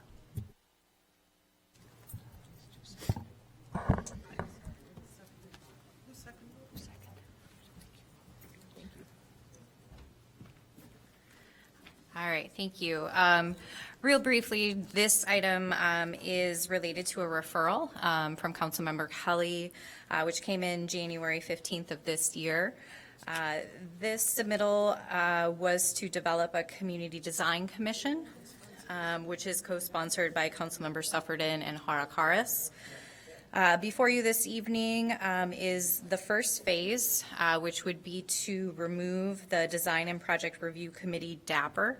The City Council has previously discussed the removal of DAPR, and staff is in support of that. Should the committee this evening recommend introduction of this ordinance, next step would be to bring forward a proposal to actually create the Community Design Commission as kind of presented as part of this referral. Staff is eager to get some feedback on that referral as we proceed with crafting the ordinance related to that. I do want to recognize Chair Kelly and all of her work with both the community to kind of bring this forward, and I'm certain that she'll have some additional talking points related to this referral this evening, but do just want to recognize that staff appreciates all of the foundation that you've laid related to this work. Thank you very much, Ms. Williams. Okay, so this was really Councilmember Suffredin's referral, what we're discussing this evening. Okay, so, and again, this is laying the groundwork for, well, it's his referral separate of this, though he's co-sponsoring the Urban Design Commission or Community Design Commission that Design Evanston, many community members have worked very hard on to sort of follow in the tracks of many cities like Madison, Atlanta, Oak Park, Wilmette, Chicago, all have these legislative bodies to move it out of the DAPR realm and into a public legislative body. So are there any questions? And I feel kind of funny because I'm speaking to Councilmember Suffredin's item here, but I think this is the first important step. I think we heard a lot of concern from residents that this was a staff worked very hard. It was a staff committee, and there were some questions. This will make it, again, provide a more public venue, and as well as provide resident experts in the area of design. But again, I guess we're looking really right this evening just to the elimination of DAPR. Councilmember Reed? Yes, I recall when Councilmember Suffredin made this referral, and correct, that is Councilmember Suffredin's referral. Okay. And I believe. Yes, okay. And I agreed and continue to agree with the spirit of that, which is that there's certainly value in the DAPR committee, the Design and Project Review Committee. But it should, it's not, well, really, it's not a committee. It's not, subject to OMA. The committee doesn't really have any final determination power. It's because it's not subject to OMA, it's not very transparent. And so in that spirit, I certainly support moving toward a model that provides more clarity for the community, and for folks who are going through the DAPR process.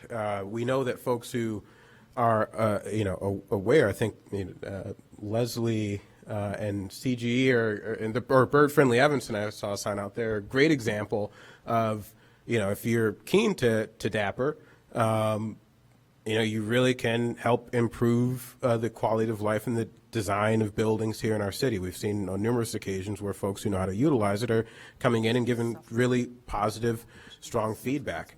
But we also know that, it's because it is not transparent and because it's not subject to OMA and because it's not an official committee, that there are fewer people who have that opportunity.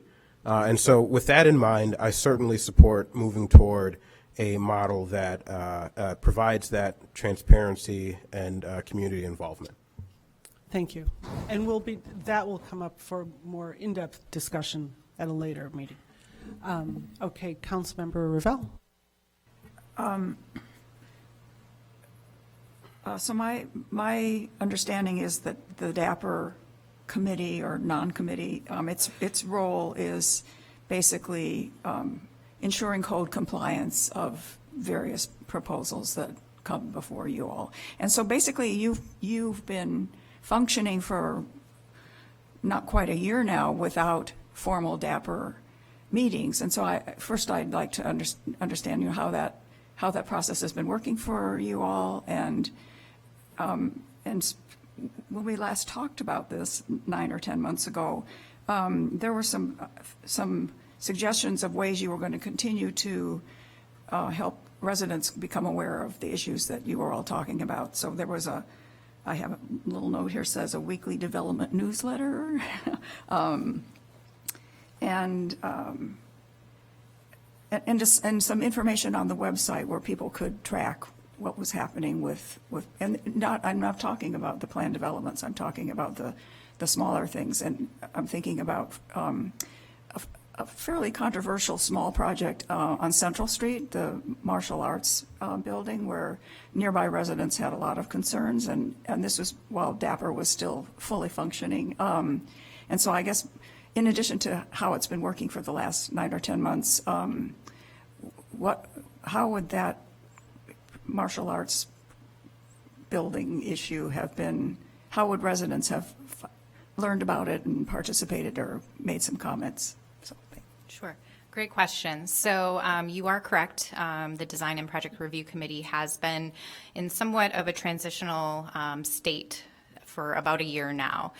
Staff has been meeting and having weekly meetings, similar to how DAPR was previously.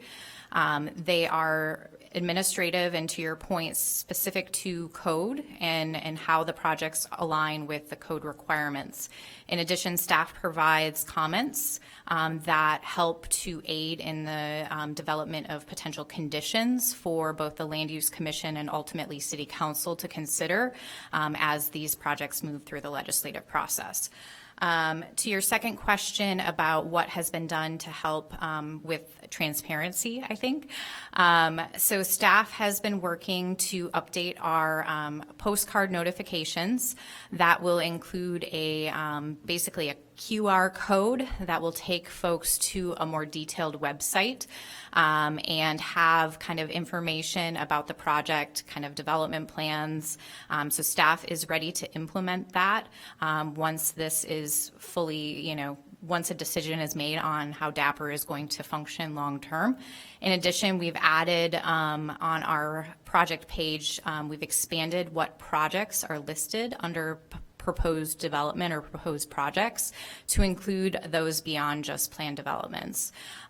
So we are working every day to improve. We are open to feedback.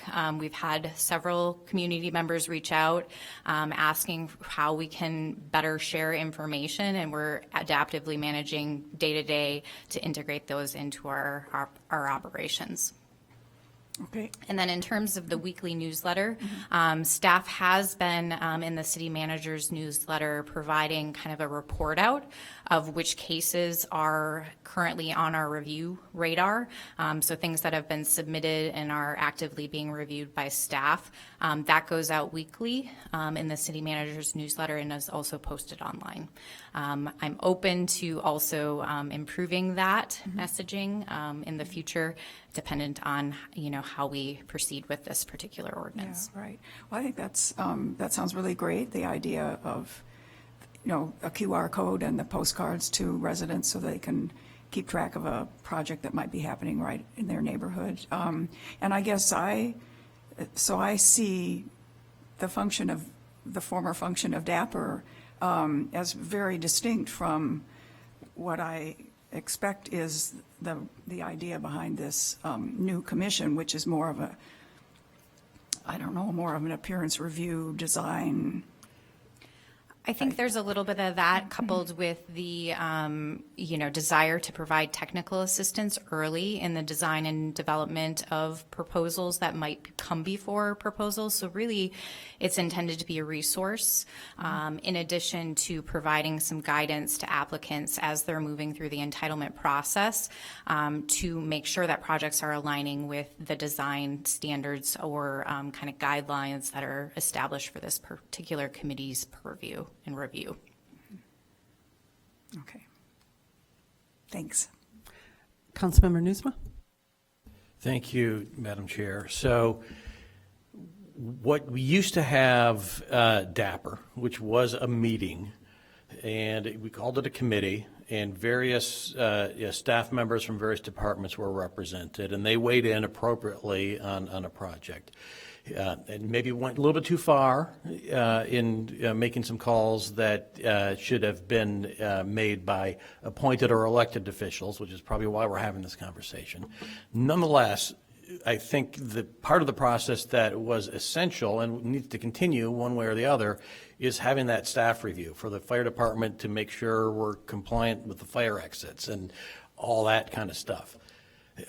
So by canceling DAPR as proposed tonight, we're not canceling that staff process. That is correct. Right, so that's still going to happen. That is still going to happen. Applicants are still going to receive, review comments from all of the various departments. However, this affords an opportunity to be more efficient and effective in that translation of comments to applicants. It also allows it to happen more proactively. It could happen earlier in the process when an application is submitted. We have been making great strides to improve our internal operations as it relates to development review. And I think that, that will continue and be improved upon as time goes on. It also allows the right staff to be in the room and reduces the need for meetings for staff that may not have any interest in the project at hand. Yeah, and I think that's fantastic. That process improvements and making the process more efficient from the applicant's perspective is a message that I'm sure I'm not the only one has heard, that we need to be doing this kind of thing. Yes, staff hears that frequently.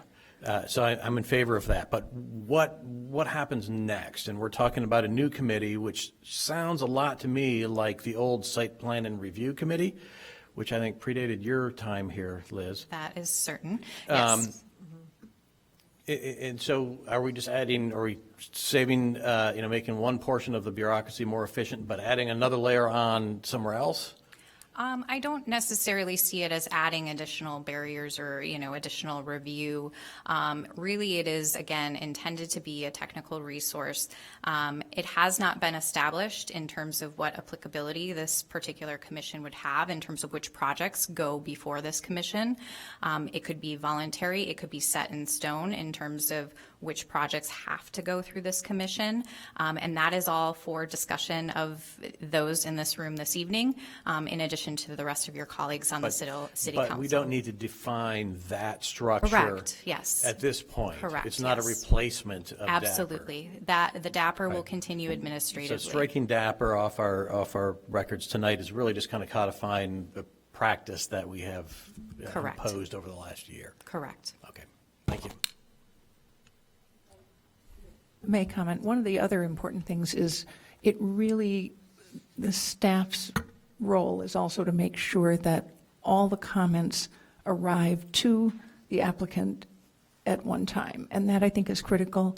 And those comments from the DAPR function will continue to be included, as I think Liz already said, in packets. So the information is provided in a more coherent and useful way, I think, in addition to better timing, as Liz pointed out. Councilmember Nguyen? So can you briefly describe who would serve on the commission and how, a little bit more detail on what the commission will look like and how it will function? You're referring to the Community Design Commission, Yes. correct? Mhm. Okay. Right. Do you? Yeah, I mean, we have itemized, it's a whole packet with a description of who would be on there, from landscape architects to designers. Get a copy of that? But we're not sure. I mean, it's being finalized, and thank you, Ms. Williams and staff, for working very hard on that, also along with architects in Evanston. But that will bring, I think that would be another discussion, because there's a lot in it besides All right. just the members. I think we looked at maybe a 12-person member, 11 or 12, Yeah. composed of. Yeah, exactly. She's spot on. It's tentatively looking at about an 11-member commission. That could be people that live within the city of Evanston, work within the city of Evanston, really intended to be, architects, folks that might have degrees in art, really lending itself to the intent, which is to kind of make sure that as new development is proposed, that it is aligning with kind of the intent that the city would like to see in terms of design and integration into our particular neighborhoods across the community. That will be an interesting discussion, because I have been on the council since site plan review, and when the council wanted to have more control over design, and so that was when we changed the PUD requirements. And so I'll be interested to see how this operates. Great. If I could, there are some really interesting models. The Chicago Commission is voluntary and very early, and they actually even talk about siting of buildings. They talk about materials. They talk about a lot of things that we would very much like to see, that the materials and the way we address CARP is included in this type of planning, and really early planning. Because many times when, especially our large buildings, get really under review, they're really quite far along in terms of their planning, and that makes it really hard to have much impact on things that might actually be a much better building in a lot of different ways, not just appearance. I can definitely And I think that's really important.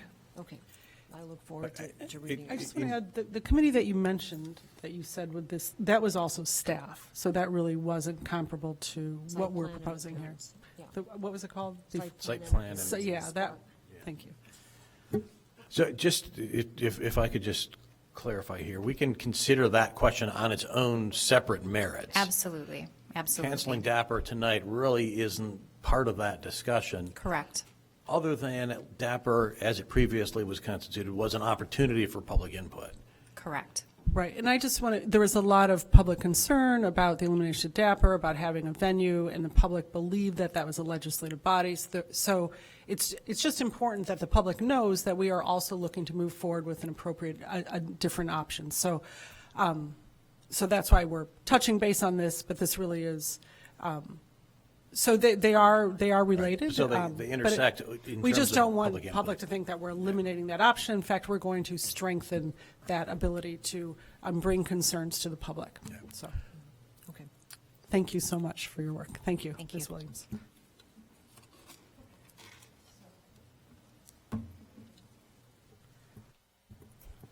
Okay. Do a roll call on this. This is to introduce.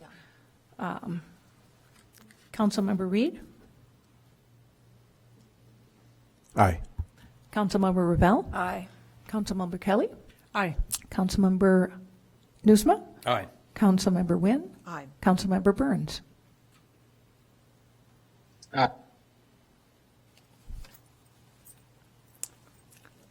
Vote of 6-0. Okay, 6-0. All right, next item, would someone like to move item P4? I will move item P4, ordinance 20023, amending Title 6 of the City Code relating to cannabis consumption lounges. Second. Okay, discussion? Yes. Comments, questions? Okay, Councilmember Reed? Yes.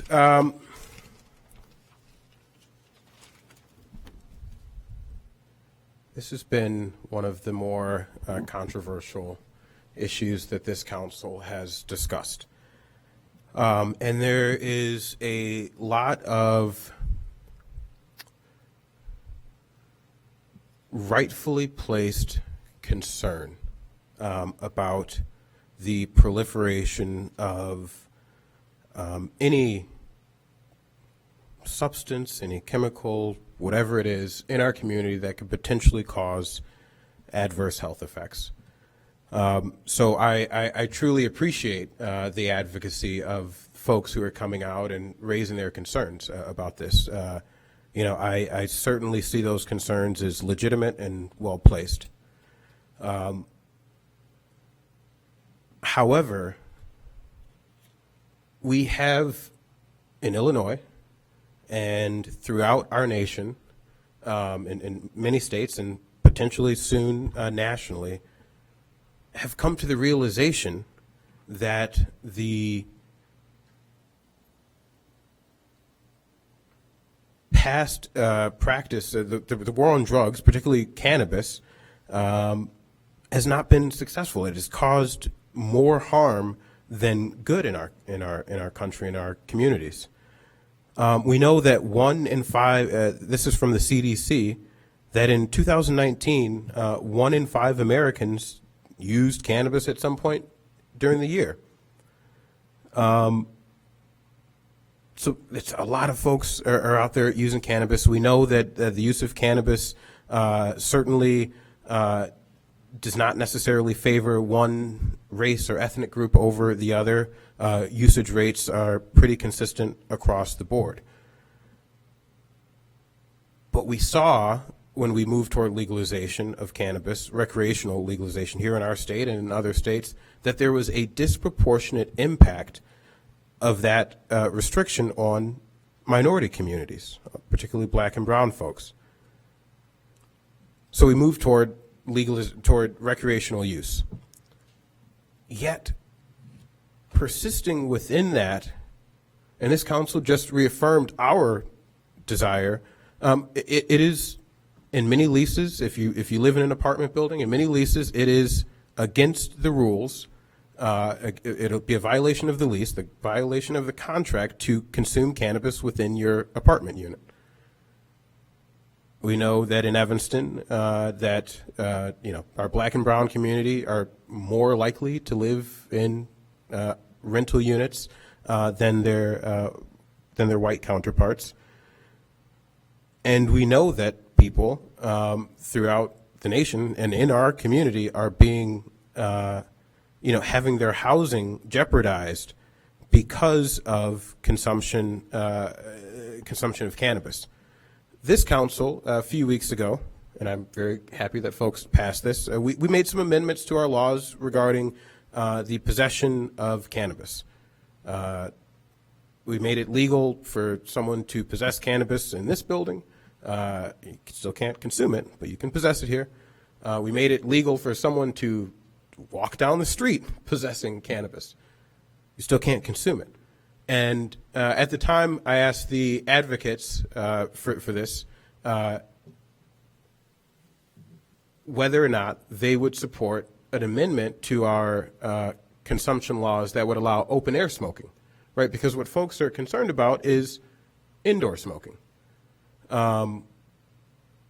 This council pretty unequivocally said, no, we do not want to allow cannabis smoke outside at our, on the sidewalk, at our parks, at our beaches. That is not something that we want to do. So we have left people in our community in a conundrum where it's legal.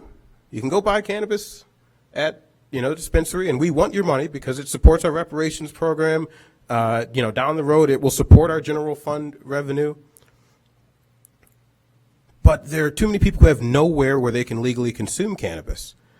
And so what we are creating is a situation where we are forcing people, or we are potentially putting people in a position where they could jeopardize their housing or jeopardize their, life and safety or the health of someone in their care because they are forced to smoke cannabis in their own house, or, smoke cannabis outside where there's risk of legal recourse.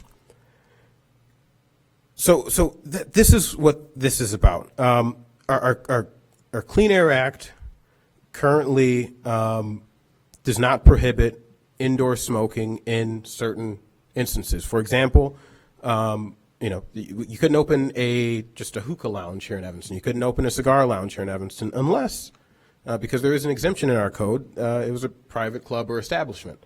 So currently, under our current ordinance, I will say that we would allow indoor smoking under certain circumstances. It is completely possible, from my read of the code, that someone could, under certain circumstances, open a cigar lounge, a hookah lounge, an indoor smoking lounge in the city of Evanston if certain guidelines were met. But it's legal to smoke a cigarette outside, which is different from cannabis. I will note that this council, this council has voted on many liquor licenses. Previous councils have amended our liquor laws to allow for brew pubs and allow for the proliferation of alcohol. We know from many studies that alcohol is far more harmful on the human body than cannabis. We know that the societal effects of alcohol far outweigh the societal effects of cannabis. Yet this council is perfectly fine to proliferate the use of alcohol. For example, according to the CDC, there are 95,000 people who die of overconsumption of alcohol every single year. 95,000 Americans.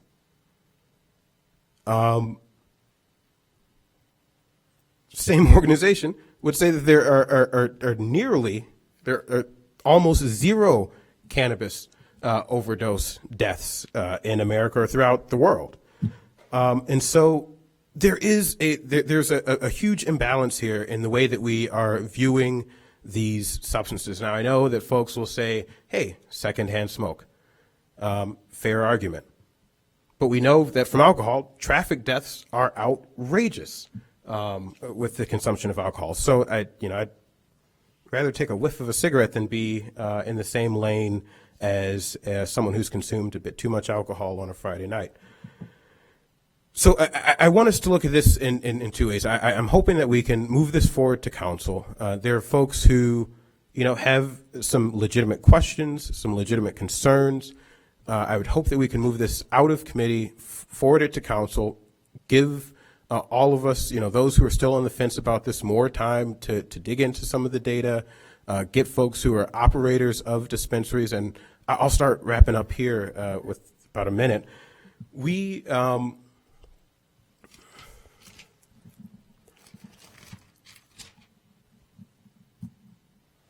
Folks who are able to, I do think that for some folks there may be a misconception about what a cannabis consumption lounge is.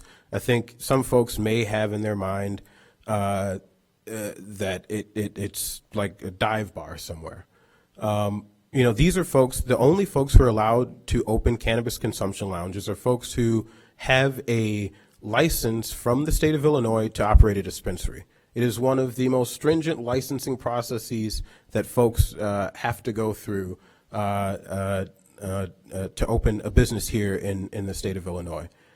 And so with that, these are in general, very responsible operators. This ordinance would merely create a special use process where even if they did have that dispensary license from the state, they wouldn't be able to just come into Evanston and open a cannabis consumption lounge. It would have to go through a special use process that we would set up here, and it would have to be approved by this body.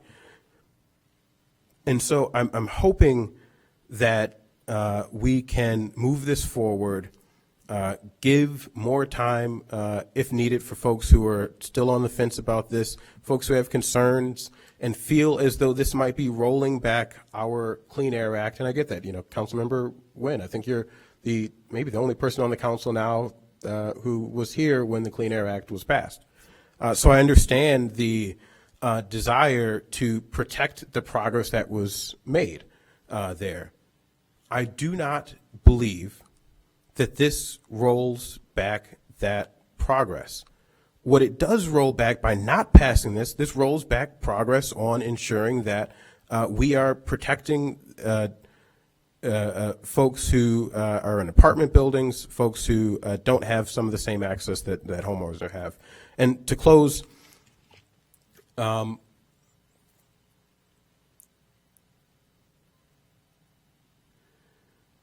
this could be a substantial source of,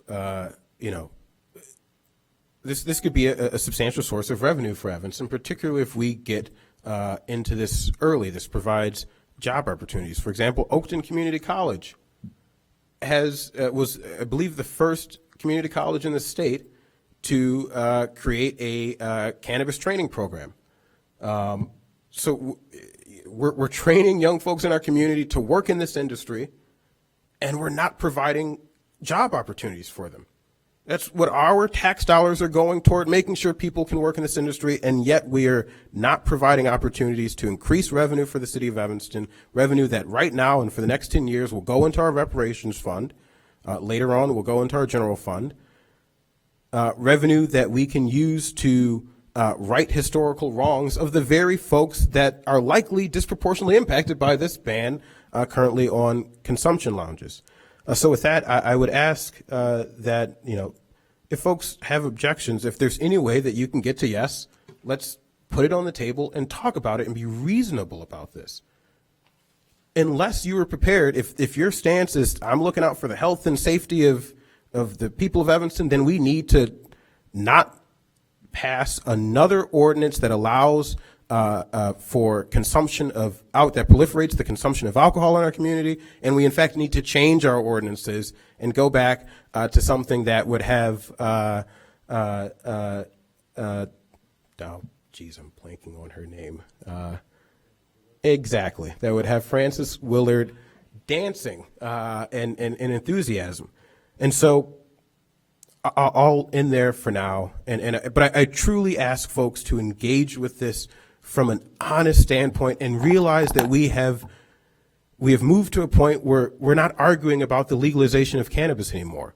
That has happened in Illinois, and it is likely happening nationally soon. Now we are tasked with ensuring that as we legalize, as we are in the place of legalizing this, of cannabis, that we are providing safe places for folks to use cannabis.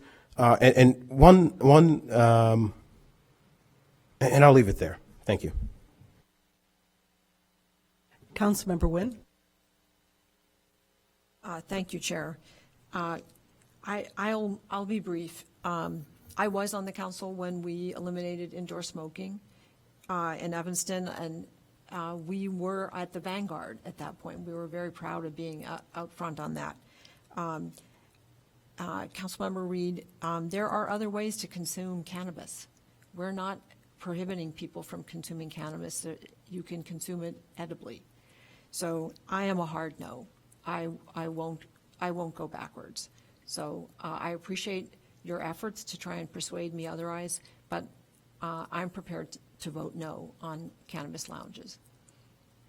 And if we need to look at our code to make sure that we don't have hookah lounges or tobacco lounges, then I'm ready to make that referral. Thank you. Thank you. Councilmember Ravel. Well, I have to echo Councilmember Wynn's sentiments, and my understanding of our Clean Air Act is that it does, I would be interested in knowing whether somehow there's a loophole where we can have a private hookah lounge or something, but, because one of my feelings is that if we approve a cannabis smoking lounge, then we won't have any grounds left for refusing an application to open a hookah lounge.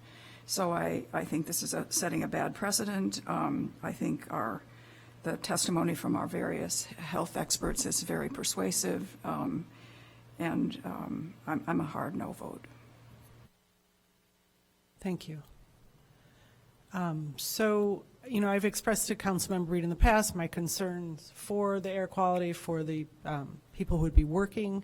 I guess I'd really like to see other examples and how there's been effective measures, because I'm not going to just accept because people have chosen to work there. These are low-income jobs for the most part. This isn't like a professional job that someone trains for and is, like other fields where you could be subject to some dangers based on a career.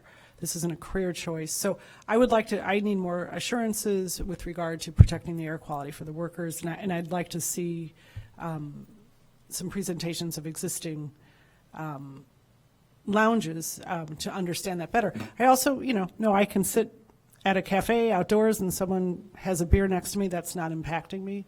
Someone's chewing a gummy, that doesn't impact me. But, if they're smoking right next to me, that does. So to Councilmember Wynn's point, there are other ways to consume cannabis, and which will continue to help fund the reparations program. So those are my concerns that I've expressed in the past. So, I like I say, I would prefer to see you bring this back with more robust information regarding other lounges that have sufficient protections in place. So I can't support this evening. Thank you.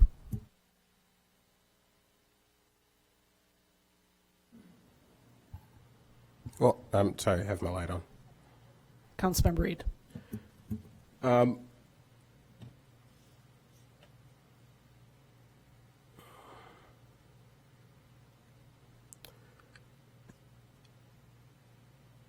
I think I hear my colleagues, and I think your concerns are, again, as I said with other folks, well placed. I think I'm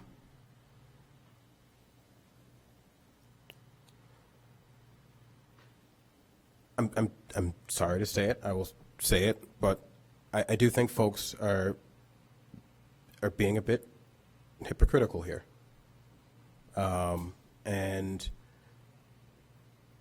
again, when we compare this to alcohol, yes, someone drinking a beer at the sidewalk cafe next to you may not directly impact you in that moment, but we know how many folks are dying from alcohol-related accidents, not only their own personal health, but car accidents and other accidents. So we know that, yes, you may not inhale the vapors from the beer directly and be potentially injured somewhere down the line. But we know there's real harm that is coming from the consumption of alcohol.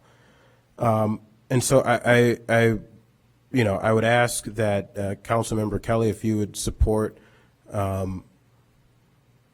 moving this forward to council with a neutral vote, with a 3-3 vote, and we can have that testimony and that conversation as this moves forward. And we can bring out those experts when it's at council. Councilmember Newsma. Thank you, Madam Chair. I'll weigh in with my comments and observations here, too. I'm going to vote no. In addition to the air quality and the public health reasons, I am concerned about the image and perception of Evanston. I will cite as an example, last summer I was up in northern Michigan, driving down the road in a tourist community. There was a building that had a big sign on the side, and the sign said House of Dank. That's not what we want in Evanston. We want Evanston to be lively and warm and welcoming for families, a vibrant community. We need outdoor dining, for example, in the downtown and at Arrington Lagoon. We don't need a house of dank. So if that elevates me to a Francis Willard level of prudishness, so be it. Maybe at some point in the future, 5-10 years, when cannabis lounges are more widely accepted in the general community, maybe. It's a maybe, but definitely not now. Thank you. Do you have your light back on? Councilmember Reed? Last time, I think. Again, I appreciate you being forward there. That's my concern, is that folks have this image, and you said you're in Michigan, right? We're in Illinois. Laws are very different. We're also in Evanston, where we have teenagers in the audience, so where you darn sure couldn't have a big neon sign that says House of Dank in Evanston. Again, we're talking about very different laws and regulations between I'm not super familiar with Michigan, so I'm not going to pretend to be. But I imagine if they have a place that's just called House of Dank, they have very different laws in Michigan than what we have here in Illinois. And so I do think that is an unfair comparison. What I'm going to do to move on, we got council, we got young folks who want to give public comment and likely have to go home. So what I'll do is I'll ask Councilmember Kelly, will you join three of us in moving to table this to a date in the future to allow for the questions that you have to be answered. And I believe, and I'll close, hold on, and I will say that I genuinely believe that those are questions that you want answered, and that those are questions that could move you.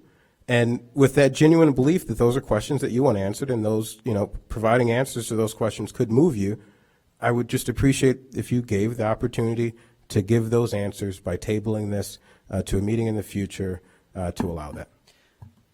Thank you. Well, I have a question, maybe Councilmember Burns. Can you address the issue of conflict of interest with regard to financial interest? Right. I mean, I think that. I mean, I've said this time and time again. We have an ethics department or an special ethics council. I think it is incredibly inappropriate, and especially Councilmember Kelly, for you to join them, but for anybody to suggest really any council member has an ethics issue that hasn't gone through the due diligence of actually asking our law department if there is one. And so I will respond in the same way I have each and every time this has come up. I do not have a conflict, but more importantly, file an ethics complaint. And what you will find out, which will always be true, is that my integrity is unblemished. And I would really encourage our community to be a bit more sensitive about things that you wage against people, especially when you have not even looked into it. Okay, I'm not any different than you. I'm a human being, and I would appreciate the same respect that I extend to everyone. I would appreciate that same respect extended to me, and that's including you, Councilmember Kelly. You have, if the community has it, you certainly have the ability, if you believe I have a conflict, to go through the necessary parties to determine it. That is all. Thank you. So I wasn't questioning your integrity for a moment or suggesting that you've done anything at all unethical. I was simply asking the question because it was brought to our attention by a speaker this evening. I thought you would like the opportunity to clarify that. That's all. It was just a point of information, Councilmember Burns. Not at all. And the next time you hear it brought up, tell them to go through the necessary channels. We have a special ethics council. You, like everybody on this council, understands that, and be honest, it's not even impugning my character. It's also our law department. We have a law department that understands what our conflicts are, if any, and they'll reach out to us and let us know with advance notice if we have a conflict on something. So even before the community may think they understand something, our law department does. So I would hope that you would tell them to do the same exact thing that I would. If you feel there's a conflict, then ask our law department. No, I was asking you. I don't think I need to. I trust you to give an honest answer as to whether or not there's a conflict. Just as, Councilmember Newsome No, frequently both recuses the himself and message others. very counts. It was a simple question. It wasn't, I don't want to go to the law department. I trust you, But Councilmember Councilmember Burns. Kelly, you just hit it. Councilmember Newsma makes a recusal at the appropriate time, which I will do. Well, I didn't know. That's why I Right? was asking That's if you were when going to know if I recuse have a yourself this conflict, evening. If I recuse myself, if I don't recuse myself, I don't have a conflict. That's the same benefit of the doubt that's extended to Councilmember Newsma, to your point. Extended to me as well. Thank you. Sure, but it was only, I'm sorry, then Councilmember Reed. It was because Councilmember Reed asked him about joining 3, so I wanted to get some clarification as to whether or not you would be voting on this evening.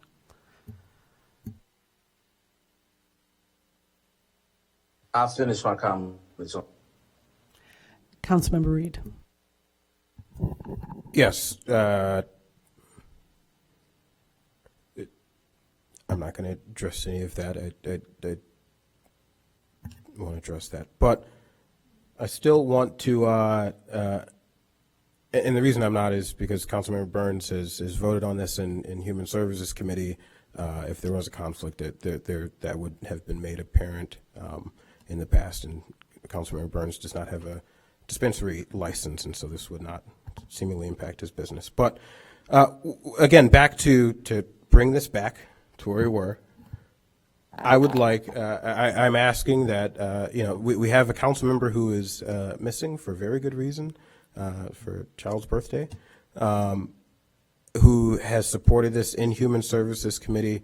I would ask that, I would ask that Councilmember Kelly that you allow the time for, you had genuine questions that I think can certainly be answered and information can be provided.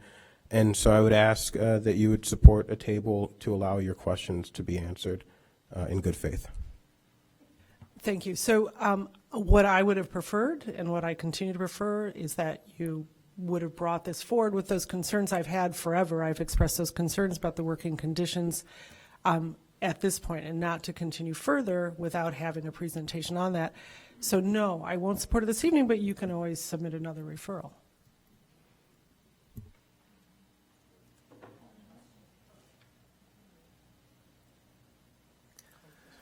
Councilmember Reed? I'm sorry. I withdraw my motion.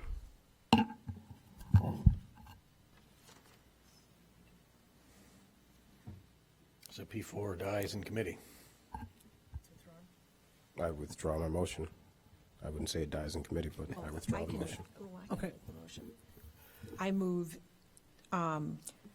ordinance 20-023, amending Title VI of the City Code relating to cannabis consumption lounges.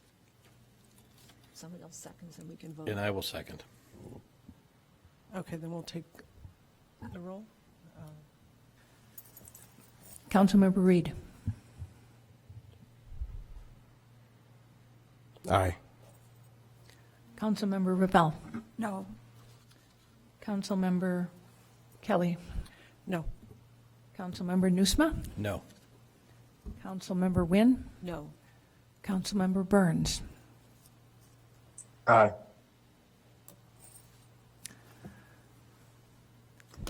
Okay, 2 so yes, that 4 no. 2-4. Okay, and I believe that concludes the P&D for this evening.